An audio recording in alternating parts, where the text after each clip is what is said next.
Oke, baik. Saya akan share makalah yang pernah saya tulis.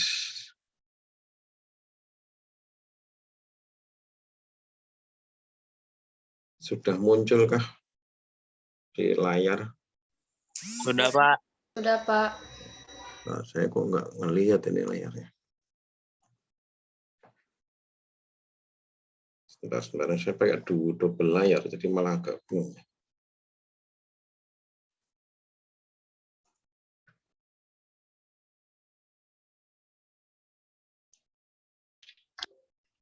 Oke ya, judulnya apa judulnya? Normalisasi basis data 1, Pak. Oke, satunya ini bukan satu, tapi satu ini catatan kaki di sini ya. Catatan kaki ini. Jadi makalah ini saya tulis sudah lama ya. Bahkan tahun 2000 itu saya hanya menulis ulang. Saya menulis awalnya ini tahun 94. Waktu saya skripsi S1 ya. Waktu saya skripsi S1 sekitar tahun 93 atau 94 itu. Ini saya tulis makalah ini. Ini saya masih ada tersimpan. Kemudian tahun 2000 waktu saya masuk di UAD ini dipresentasikan. Kemudian setiap kali, karena ini makalah ini memang, materi ini memang penting untuk belajar basis data, maka file ini saya simpan baik-baik. Gitu. Dan ini setiap tahun pasti saya sampaikan ke peserta kuliah, baik basis data dasar maupun lanjut. Ini di basis data dasar, ini juga peserta 1, ini juga bercerita tentang ya mulai dari ya pendahuluan di sini, ini nanti bisa dibaca model data kemarin sudah kita bahas, kemudian model data relasional, notasi ini sudah kita bahas gitu. Kemudian aturan integritas sudah kita bahas. Nah, dependency mungkin yang belum ya. Nah, nanti sampai di sini silakan nanti dibaca ulang sampai halaman berapa ini ya. Halaman 4, halaman 5. Nah, mulai dependency ini nanti yang mungkin perlu kita perhatikan bahwa nanti akan ada macam-macam dependency, nanti akan kita detailkan. Di sini masih overview. Anda boleh cari-cari ya functional dependency apa, ini boleh dicari-cari nanti. Oke, terus nanti bicara anomali. Nah, ujung-ujungnya sebenarnya normalisasi. Nanti normalisasi ini yang nanti akan kita bahas panjang lebar selama 1 semester. Nanti ada bentuk norma 1, 2, 3, dan seterusnya, 4, 5, dan ada contohnya. Nah, contohnya di sini saya buat masih asli contoh yang dulu saya buat. Ini basis data akademik. Akademik Anda paham lah dengan kalau melihat data begini. Ini tentang KRS, perkuliahan, gitu. Sistem akademik kita. Itu kira-kira seperti ini. Dulu saya tulis ini memang harapannya ini mudah dipahami untuk kalangan akademis termasuk mahasiswa. Harapannya mudah memahami contoh. Nah, oke. Ya, nanti silahkan dibaca. Kemudian karena ini pembahasan kita ini selama 1 semester, cuman kalau Anda bisa pahami ini dalam 1 minggu, luar biasa gitu kan. Oke, baik, ini ujung-ujungnya atau overall. Kalau ditanya silabus mata kuliah basis data lanjut apa? Ya, intinya ini, walaupun nanti ada detailnya. Ya, detailnya kita bahas per minggu. Baik, itu ya secara keseluruhan udah normalisasi. Nah, namun untuk membahas ini tentu saya tidak akan langsung ke sini. Kita akan melihat beberapa latar belakang kenapanya seperti itu nanti perlu dilihat. Oke, nah, yang ini saya stop share-nya. Terus ini sudah ada di Classroom ya. Silahkan dibuka aja di Classroom. Dan kemudian pagi ini saya sedikit mau cerita, saya sudah siapkan PowerPoint yang saya ambil, materinya bukunya masih sama dengan buku yang semester kemarin kita gunakan ya. Cuma chapternya aja kita langsung lompat sebenarnya. Oke, jadi saya share screen lagi. Sudah muncul di layar belum ya? Ini belum ya? Belum, Pak.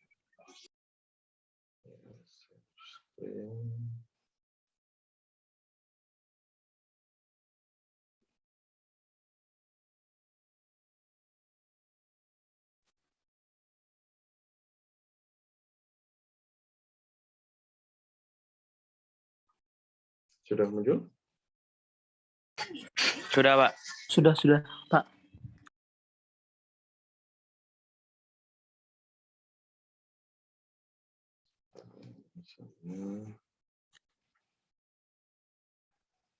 View presenter view-nya kok malah nggak muncul di saya, sebentar ya.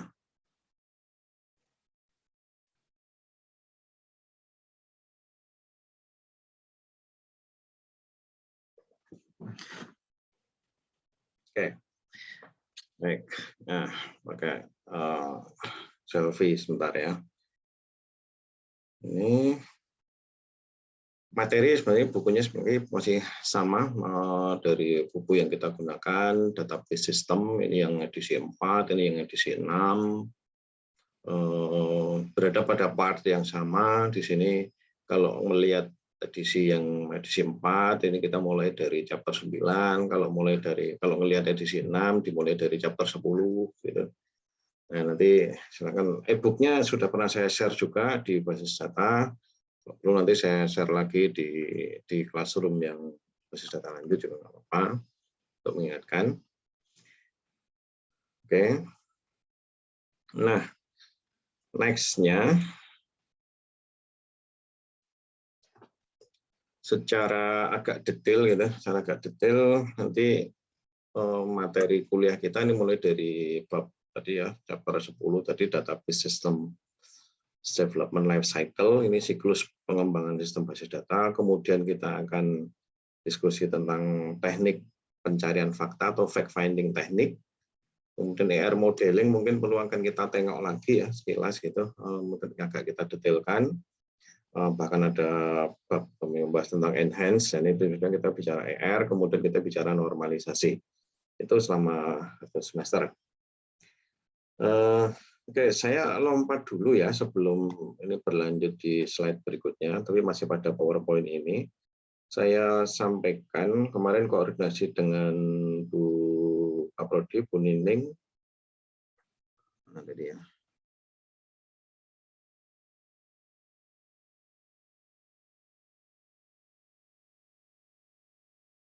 Oke.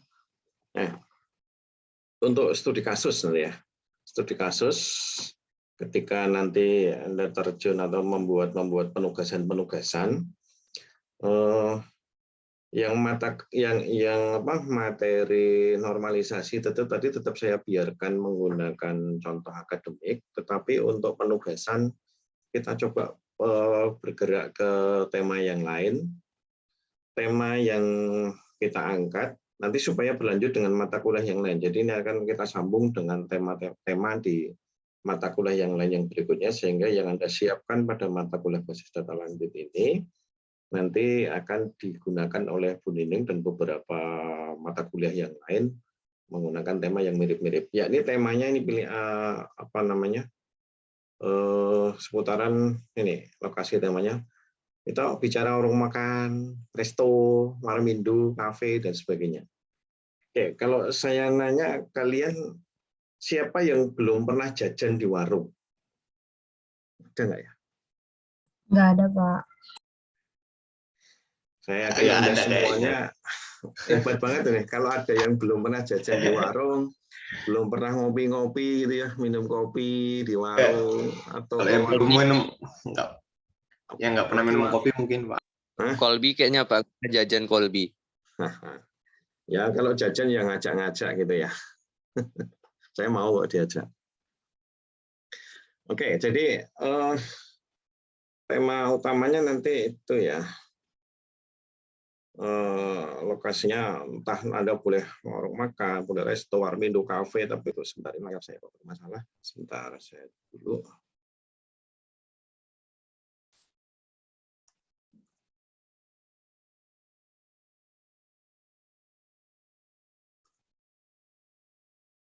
Sebentar.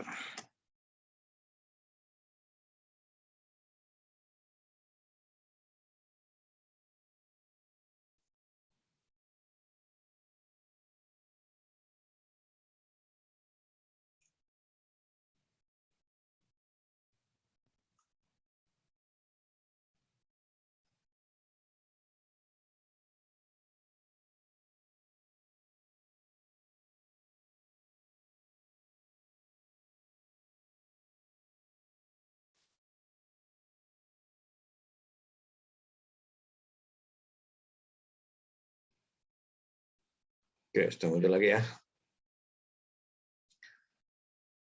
Nah, ini maunya pakai double layar biar mudah, tapi ternyata ya ada kesulitan-kesulitan tertentu yang di lokal saya. Mana tadi? Nah ini. Jadi silakan nanti Anda observasi, Anda cari pengamatan, Anda cari tahu detail gitu ya, tentang salah satu. Anda boleh milih lah gitu ya. Mau warung makan, mau resto, mau warmindo, mau kafe, mau McD, mau apa, mau angkringan juga boleh gitu ya.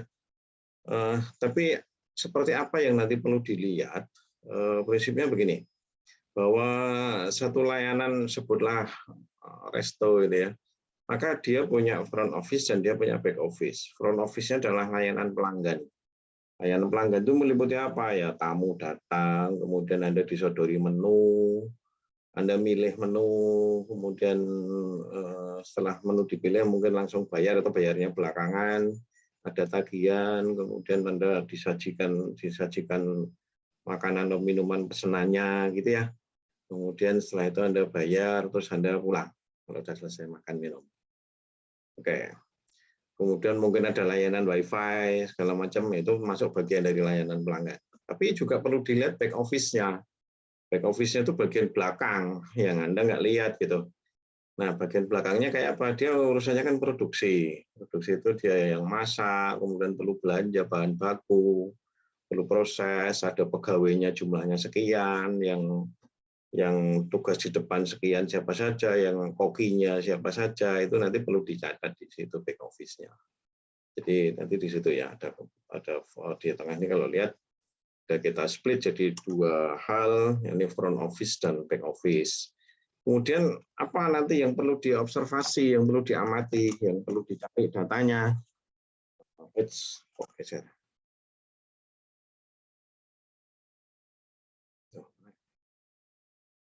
Sebentar, kok lompat ya.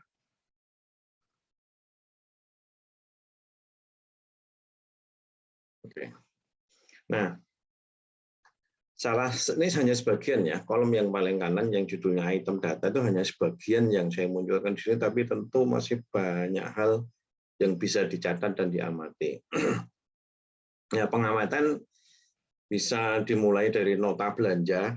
Nota belanja itu maksudnya si warmindo itu belanja di pasar, belanja bahan, dia belanja, dia beli gula, dia beli kopi, dia beli apa itu. Kemudian juga ada nota penjualan. Nota penjualan itu nota yang disodorkan ke Anda.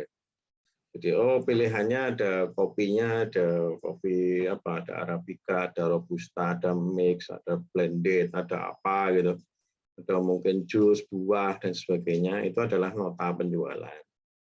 Kemudian bagaimana nota penjualan itu kan didasari bisa jadi karena kalau Anda datang ke kafe itu disodori menu nggak sih? Biasanya kan ada menunya ya, daftar menu. Iya, Pak. Nah, Iya, daftar Pak. menunya mungkin bisa ditambahkan itu di sini. Ini saya tambahkan lah menu. Terus layar saya problem lagi.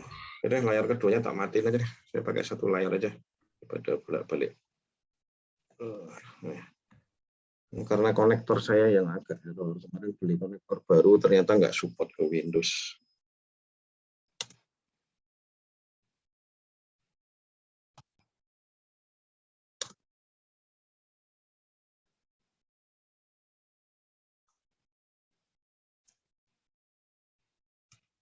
Oke, ini ya daftar menu. Nah, daftar menu, kemudian nota penjualan. Nah, di dalam transaksi itu Anda nanti akan ketemu dengan mungkin di nota, coba nanti diperhatikan ada nama kasir, tanggal dan jamnya, seperti waktu transaksinya ya. Kemudian detail itemnya. Anda pas datang itu pesan apa saja itu. Oh, pesan kopi 1 biji, pesan bakso, pesan apa gitu kan. Pun harga total, harga diskon, dan item-item atau info-info yang lain Anda amati, Anda catat. Nanti nota yang diberikan waktu Anda jajan ya bawa pulang gitu. Jadi Anda siap-siap menyimpan nota lah gitu ya. Ini nota belanja Anda bandingkan nanti antara Anda jajan di Warmindo, di kafe, dengan Anda belanja di supermarket misalnya. Mungkin tampilan notanya akan agak sedikit berbeda. Kalau di supermarket biasanya sangat lengkap infonya. Sedangkan yang di kafe kadang-kadang ada hal-hal tertentu yang tidak dimunculkan item datanya. Nanti saling melengkapi. Jadi Anda punya nota belanja di supermarket itu untuk pembandingan item-item datanya. Kemudian yang di Warmindo atau di resto itu kasus yang akan kita angkat. Kira-kira begitu. Jadi Anda masing-masing coba deh punya siapkan 2 nota. Enggak harus belanja banyak. Anda ke supermarket ya cukup beli 1 Indomie juga nggak apa-apa. Yang penting Anda dapat notanya. Atau kalau Anda masih nyimpen nota, ya udah pakai nota itu. Juga yang kalau nanti Anda datang ke angkringan, coba kalau Anda ke angkringan dikasih nota nggak ya? Enggak, Pak. Enggak, Pak, ya. jarang. Enggak, Nah. Pak, enggak. Warmindo aja kadang nggak dikasih. Nah, caranya nanti Anda datang ke angkringan atau ke Warmindo, Anda bawa nota kosong gitu.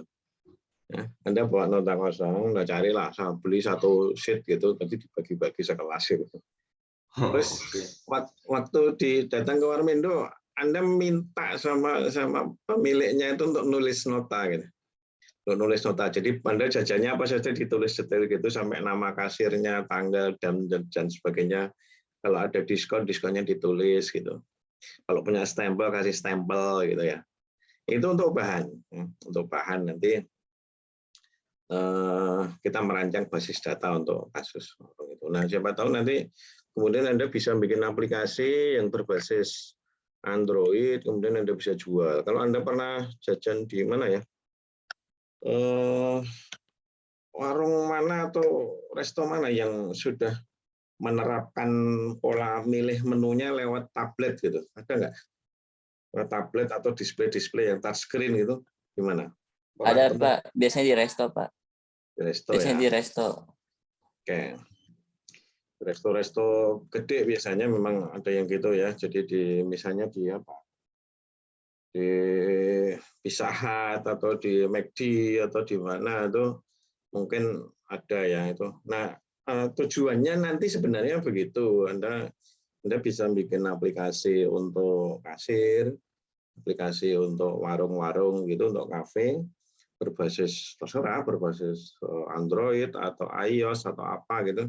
Itu bisa dipasang di tablet, kemudian kalau user itu datang, itu tinggal pencet-pencet aja di situ. Pencet-pencet, oke, submit, begitu submit, udah nggak perlu ngobrol apa-apa, tinggal nanti di proses pembayaran, kemudian order udah masuk ke dapur, udah nanti tinggal Anda duduk di meja nomor berapa. Nah ini ya item datanya nomor mejanya ya. Nomor mejanya belum ada, nanti silakan ditambahkan. Nah nanti sudah langsung order Anda kan diantar ke meja Anda.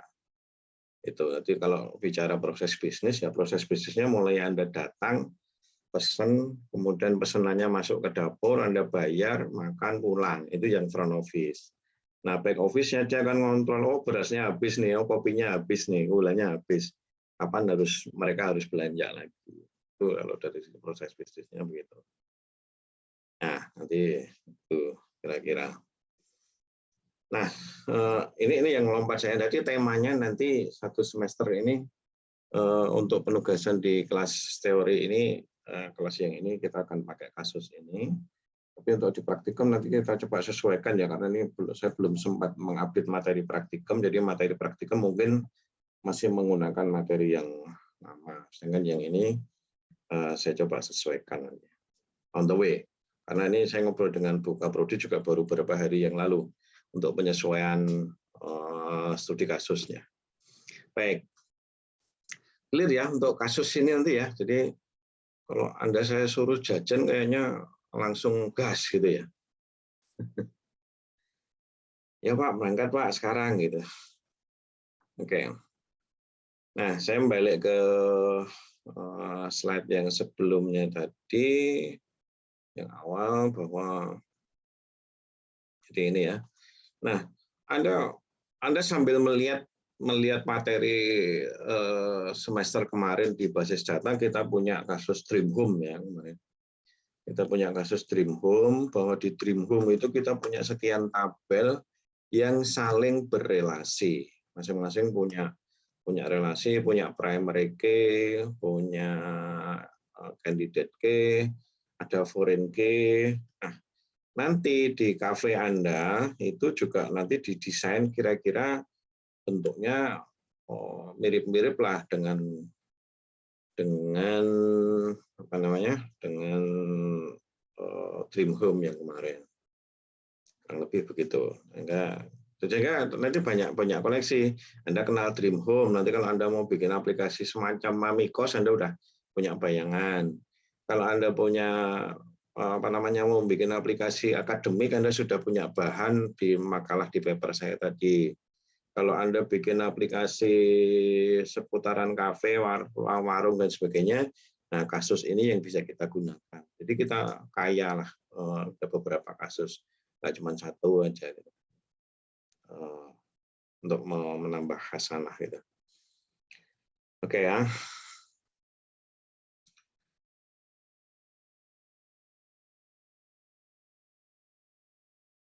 Nah, saya lanjut dari sini.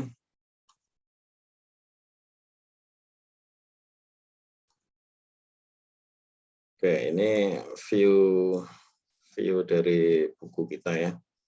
Chapter 9 versus chapter 10 gitu, tapi isinya ya kurang lebih sama, prinsipnya begitu.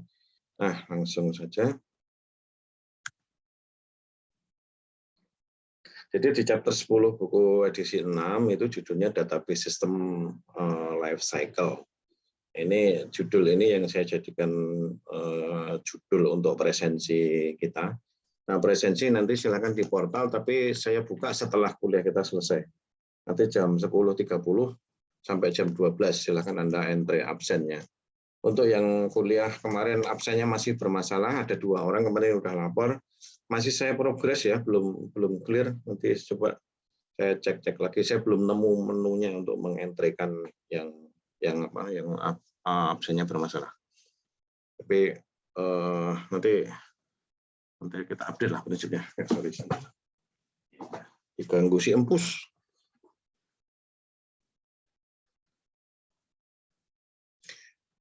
Oke, nah kemudian bab ini atau juga secara umum di kuliah kita ini prinsipnya kita mencoba untuk mendeteksi komponen sistem informasi, khususnya memang di database ya. Nah, kita mencoba memahami nanti database system development life cycle. Kalau Anda nanti mata kuliah RPL, Anda kan belajar mestinya ini tanpa di depannya ya, lebih di SDLC. System Development Life Cycle, itu kalau sistem informasi secara keseluruhan, atau RPL, Rekayasa Perangkat Lunak. Nah, tapi khusus untuk database ya kita batasi, depannya kita tambahkan database nih, jadi D SDLC. Nah, kemudian fase yang kita pelajari nanti ada fase konseptual, logical, physical, mungkin evaluasi dan gesto, tapi mungkin lagi fokus kita berada pada perancangan database-nya ya, khususnya di pembahasan tentang normalisasi tadi. Sorry sebentar ya, ini kucing-kucing ini maunya.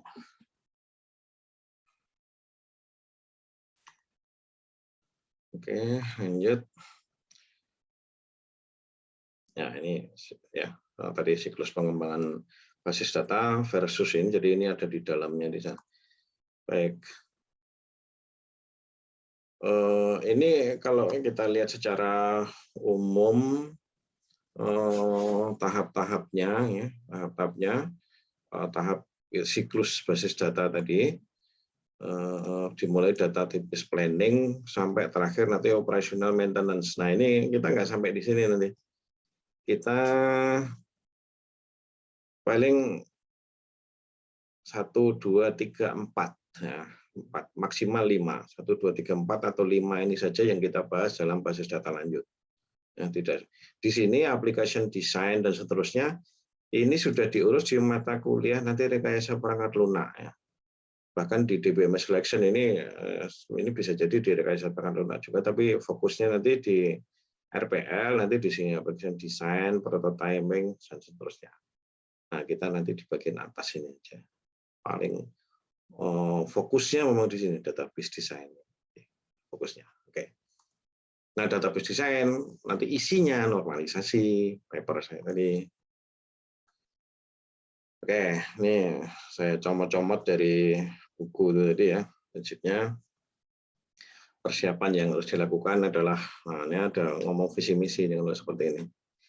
Nanti Anda datang ke warung juga tanya, Mas, misi warung diri ini apa? Nah, ya, nanti pemilik warungnya bingung misi itu apa loh. Nah, mungkin target utama lah kira-kira ya. Jadi misalnya warung itu tujuan utamanya, tujuan kedepannya mau gimana sih gitu. Nah, kaitannya dengan data.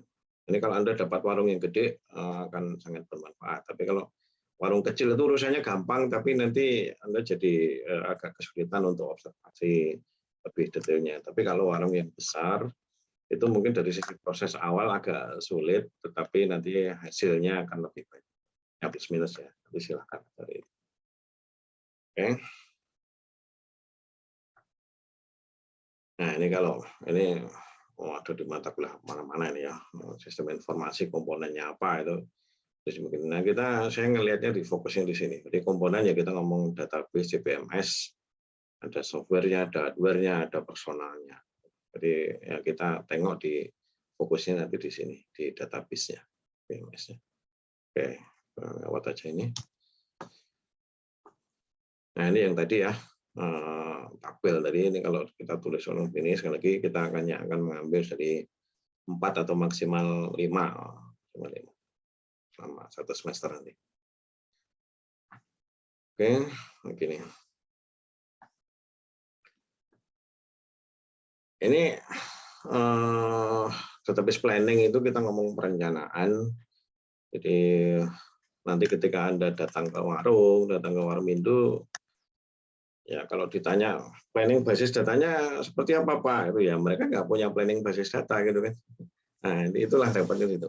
Mereka nggak punya planning basis data karena mereka nggak ada aplikasi apapun dan tidak akan membuat aplikasi apapun dalam sampai sekian tahun ke depan kalau ukuran angkringan gitu kan. Tapi kalau ukurannya resto yang lebih besar, nah ini bisa jadi mereka akan kesulitan kan mengelola data-data yang semuanya serba manual, itu pasti akan ribet gitu kan, pasti butuh itu nanti. Nah ini yang nanti akan perlu Anda eksplor nanti perencanaannya seperti apa, persiapan melibatkan manajemen seperti apa. Dan ini agar nanti siklus database-nya itu dapat direncanakan sebaik-baiknya.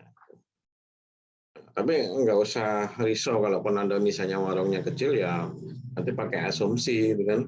Pakai asumsi yang jelas yang ada di layanan di situ seperti apa, ya itu saja yang nanti kita capture, kita jadikan bahan untuk rancangan basis data. Oke.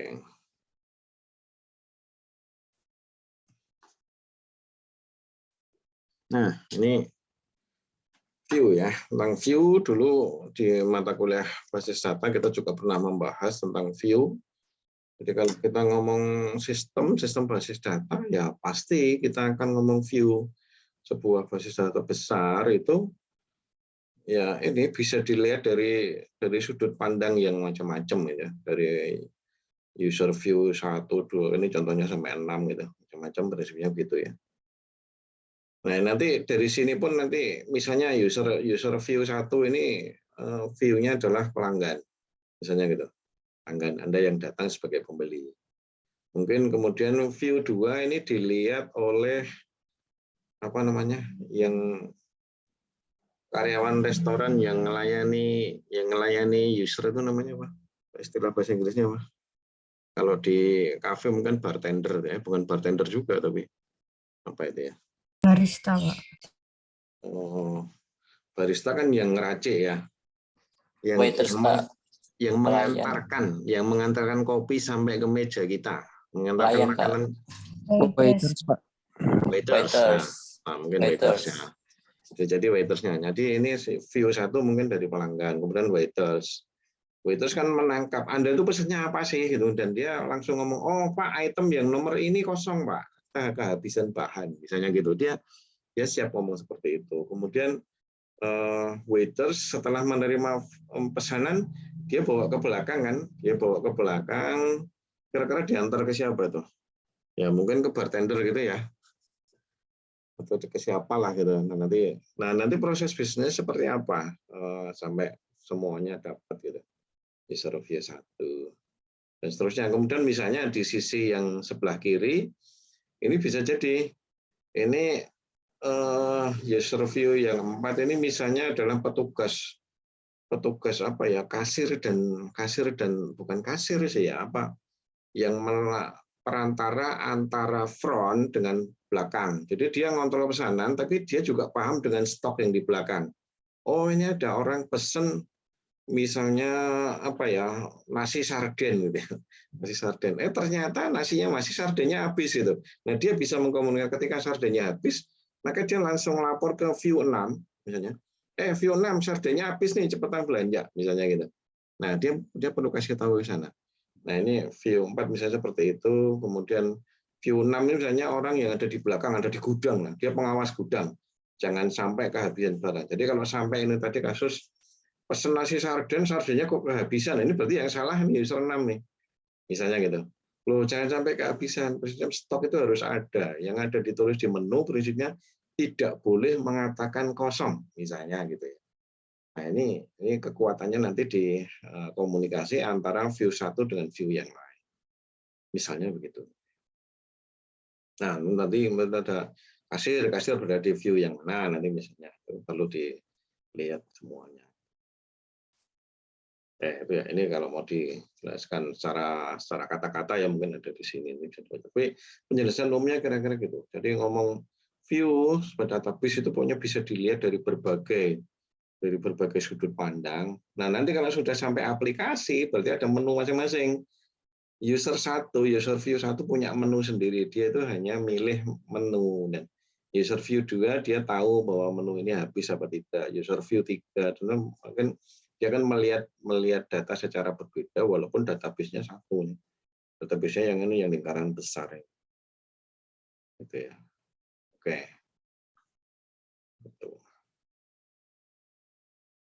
Nah, itu kalau melihat view sistem ya begitu. Anda nanti merancang sistem, merancang aplikasi di rekayasa perangkat lunak, Anda harus melihat bahwa aplikasi yang Anda gunakan itu akan digunakan oleh beragam user. Jadi tidak hanya satu aja usernya.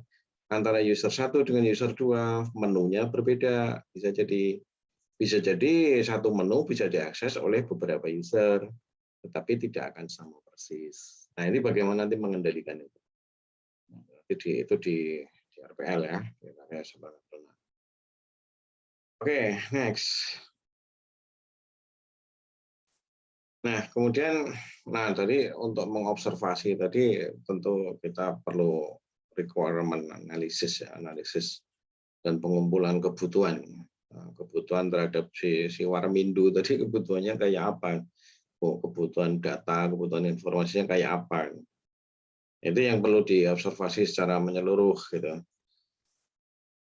Kita pahami bahwa informasi menjadi bagian dari sistem basis data untuk menentukan dari tipe kebutuhan sistemnya seperti apa. Nah, nanti dalam melakukan observasi Anda bisa menggunakan dua pendekatan, centralized atau view integration.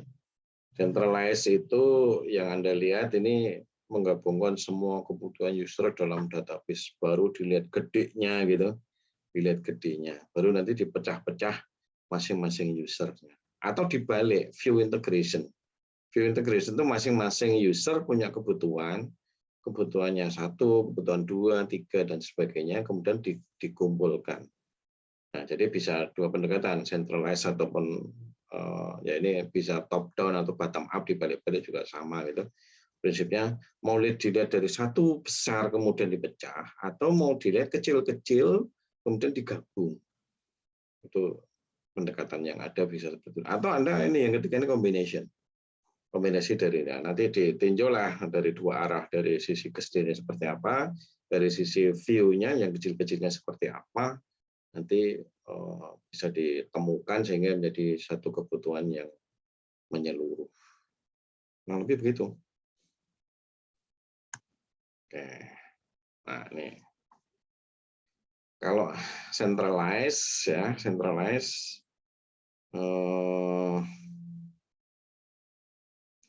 satu besar gitu ya, satu besar ini dikumpulin semua, kemudian all user requirement, kebutuhan semuanya seperti apa, kemudian dibangun ke sana. Bedanya dengan view integration seperti apa? Nah, ini requirement-nya. Bedanya di requirement-nya ini satu, dikumpulkan dari ini semua, kemudian di sini satu.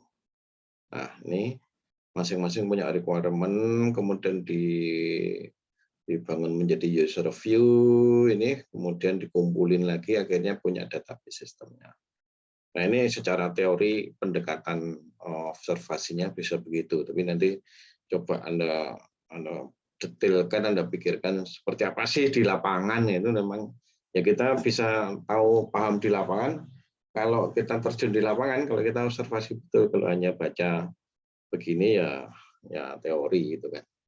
Tapi praktisnya bagaimana, kadang-kadang kita praktek di lapangan itu suka-suka, kadang-kadang teori dibelok-belokin dikit, kadang ditabrak-tabrak dikit, yang penting ketemu dengan semua. Gitu.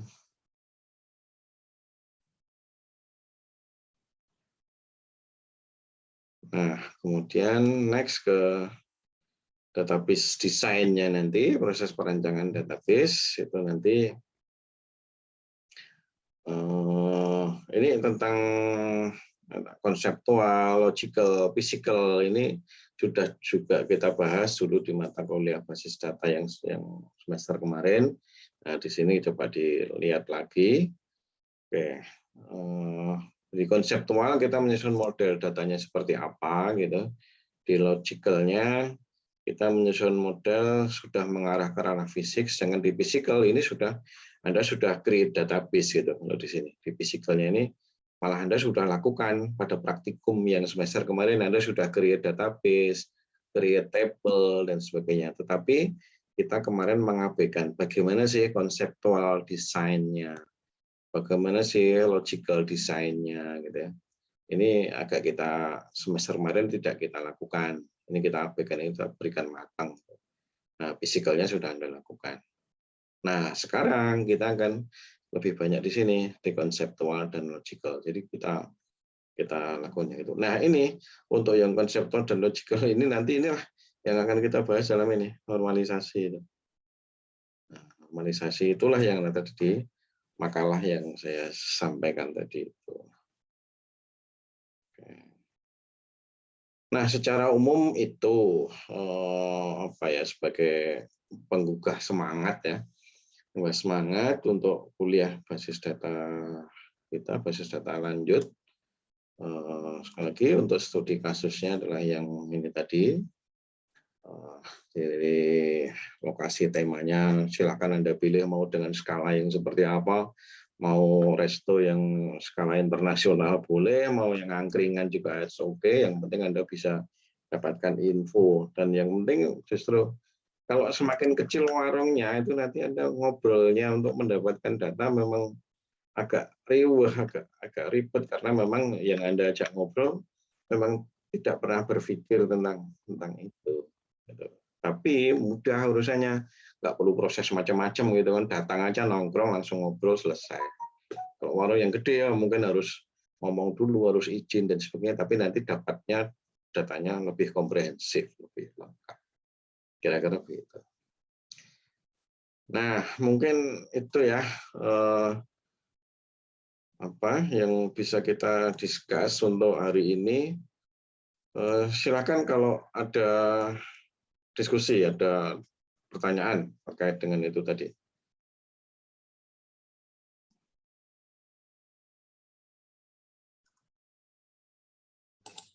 Pak, saya mau bertanya, Pak. Ya, nah. Terkait jam perkuliahan ya, Pak ya. Saya kan kelasnya nih, Pak. Itu dimulai jam 10.30 sampai 12.10 ya kan, Pak. Nah, untuk minggu depan itu tetap jam 8.45 kah, Pak?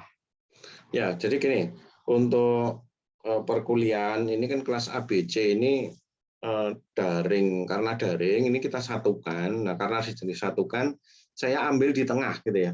Saya ambil di tengah, jadi kita mulai ambil yang boleh 85 atau misalnya mau disepakati jam 9 juga enggak apa-apa. Nanti kita ngobrol sekitar ya jam gitu.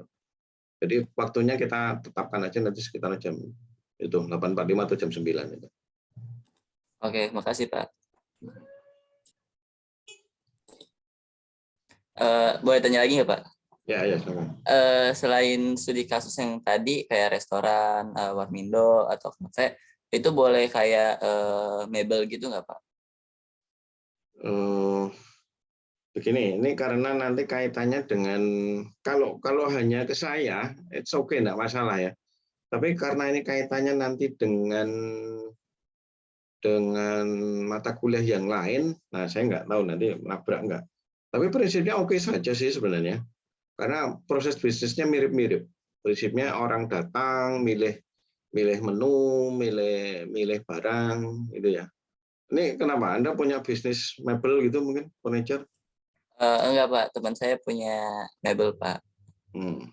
Ya mungkin bisa gitu Pak. Coba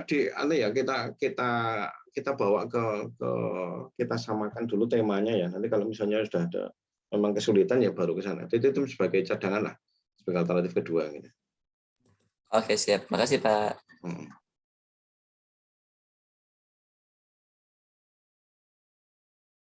Ada lagi. Oh ya, terus ini ya, terus untuk nanti penugasan yang saya lakukan kaitannya dengan desain database, silakan dijalankan berkelompok tapi 2 orang saja ya, berpasangan gitu 2 orang. Kenapa? Biar ada diskusi, tapi jangan kalau nggak terlalu banyak juga, jadi supaya betul-betul bisa melakukan proses ada analisis desainnya itu ada teman ngobrol gitu. Nah ini silakan nanti Anda cari partner masing-masing ya, nanti dilaporkan aja. Pak, punten, mau tanya Pak. Ya. Itu kan katanya berkelompok ya Pak. Nah itu 2 orang itu tuh harus satu kasus atau beda kasus nggak apa-apa Pak? Ya sama kasusnya, justru satu kasus itu dikerjakan 2 orang. Misalnya dibagi 2 orang itu 1 orang fokus di front office, 1 orangnya fokus di back office. Tapi bagaimana desainnya itu nanti ketemu menjadi satu desain gitu ya. Jadi satu desain, tapi 1 orang fokus di sini, 1 orang fokus sini. Jadi nanti tapi kerjanya menjadi satu. Jangan beda kasus. Kalau beda kasus ya mendingan kelompoknya dipisah. Gitu. Kan saya di Bekasi nih ya Pak ya. Di mana? Saya kan di Bekasi nih. Oh, okay. Berarti saya harus cari yang studi kasusnya di luar Bekasi gitu Pak, biar sama-sama kayak teman saya gitu Pak, atau gimana ya Pak? Nah, ada nggak teman yang lokalan di Bekasi itu ada nggak? Nggak ada tuh Pak. Ya gini, opsi saja bahwa kalau memang Anda kesulitan, ya kalau misalnya Anda mau kerjakan sendiri juga nggak apa-apa nih. Oh, oke, siap Pak. Nah, boleh. Oke. Tapi saya buka opsi sampai ke 2 orang lah, gitu. Biar ada diskusi. Nah, kalau 2 orang harapannya ya, misalnya dia di Jogja sama-sama di Jogja gitu. Jadi dengan satu di Jogja, satu di Aceh gitu. Repot nanti komunikasinya nanti karena kita mau kerja bareng gitu kan. Oh iya Pak. Terima kasih Pak. Ya. Bapak izin bertanya Pak. Ya, siapa ini? Mau Lydia. Jadi Pak, kalau di kampung halaman saya itu ada beberapa restoran yang hanya buka di kayak merch jualan gitu Pak, kayak di ojol. Jadi dia nggak ada restoran fisiknya, cuman open order di Gojek gitu Pak. Kalau itu gimana ya? Boleh dipakai nggak Pak? Kalau itu kan sistemnya sudah menggunakan kalau sistem penjualannya kan menggunakan sistemnya kalau Gojek ya pakai punyanya Gojek gitu kan. Betul nggak? Iya Pak, jadi dia cuman naruh restoran sama menu aja, nanti pelanggannya bisa pesen langsung lewat GoFood. Jadi nggak ada restoran fisiknya Pak.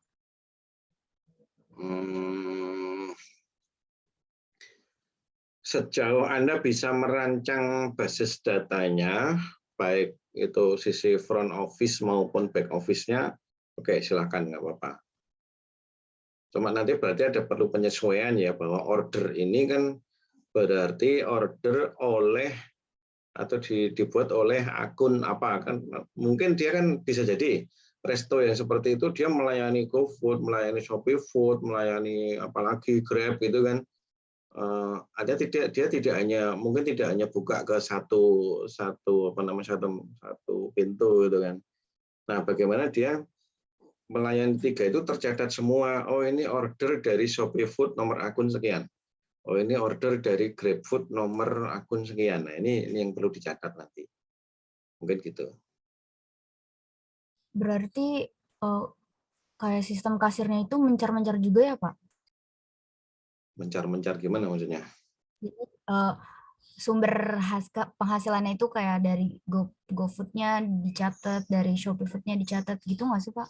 Ya, bukan sistemnya mencar-mencar, tapi justru tantangannya di sini Anda mengcapture, Anda menangkap data dari berbagai sumber, tapi sistem Anda harus menjadi satu nanti. Database Anda satu, bahwa yang order itu ada yang dari Shopee, ada yang dari Grab, ada yang dari GoFood, dan sebagainya. Itu. Paham nggak maksudnya? Itu hampir sama dengan gini, misalnya, itu resto manual gitu ya.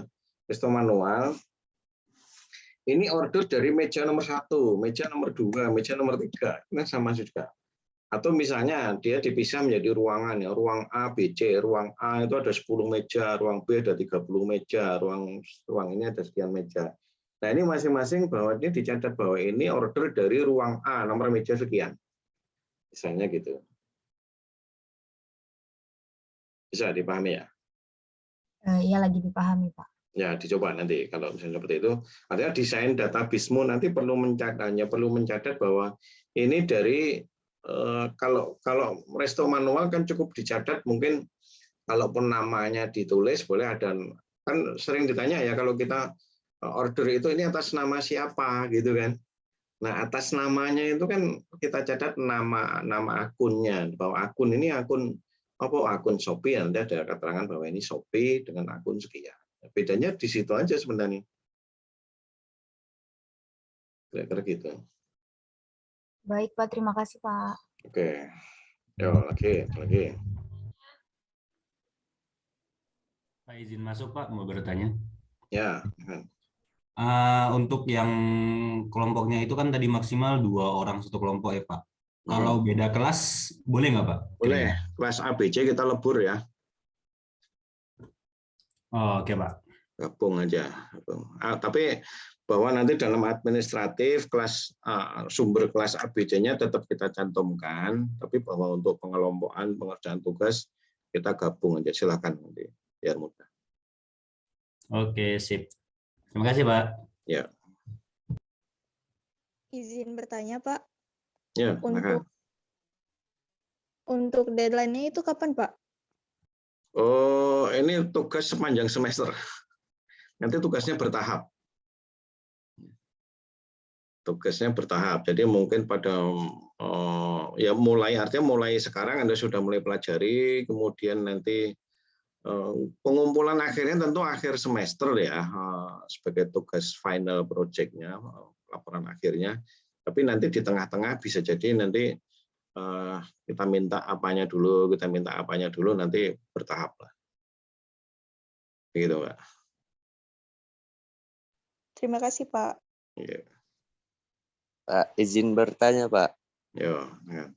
Apakah tempatnya itu satu kafe itu untuk satu kelompok, apa boleh banyak kelompok Pak? Apa ada maksimalnya? Sementara tidak saya batasi ya, bebas saja. Tapi kalau bisa masing-masing kafe itu hanya satu kelompok itu juga bagus ya. Tinggal nanti bisa nggak kalau misalnya kalian ini berada pada kafe yang sama, bisa nggak menunjukkan perbedaan sudut pandang, perbedaan desain. Gitu. Kalau kemudian desainnya kembar copy paste ya nanti satu nilai dibagi sekian. Jadi misalnya ada 3 kelompok nilainya kok 90, ya udah masing-masing dapat 30 gitu. Itu aja, Mas. Oke, makasih Pak. Ya.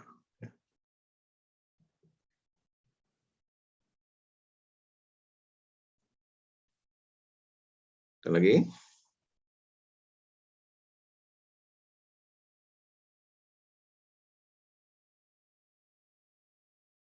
Oke ya, kalau sementara kalau nggak ada, mungkin bisa kita cukupkan kuliahnya. Selagi absen saya buka, saya sengaja buka absennya setelah kuliah selesai, artinya biar kita fokus dulu, kita ngobrol, setelah itu baru urusan absen. Nanti kalaupun misalnya ada pertanyaan lebih lanjut yang belum muncul sekarang, ya nanti ditulis saja di grup ya, kita discuss di sana. Saya kira begitu, bisa kita akhiri. Bisa, Pak. Ya, oke ya, baik. Gitu kita akhiri untuk kuliah hari ini. Mudah-mudahan semangat semua ya, semangat semua, sehat. Baik yang sudah ada di Jogja maupun mungkin masih ada yang di kampung masing-masing, di kota masing-masing, semuanya tetap lancar semua. Gitu, semangat. Oke, kita tutup dengan alhamdulillah bersama.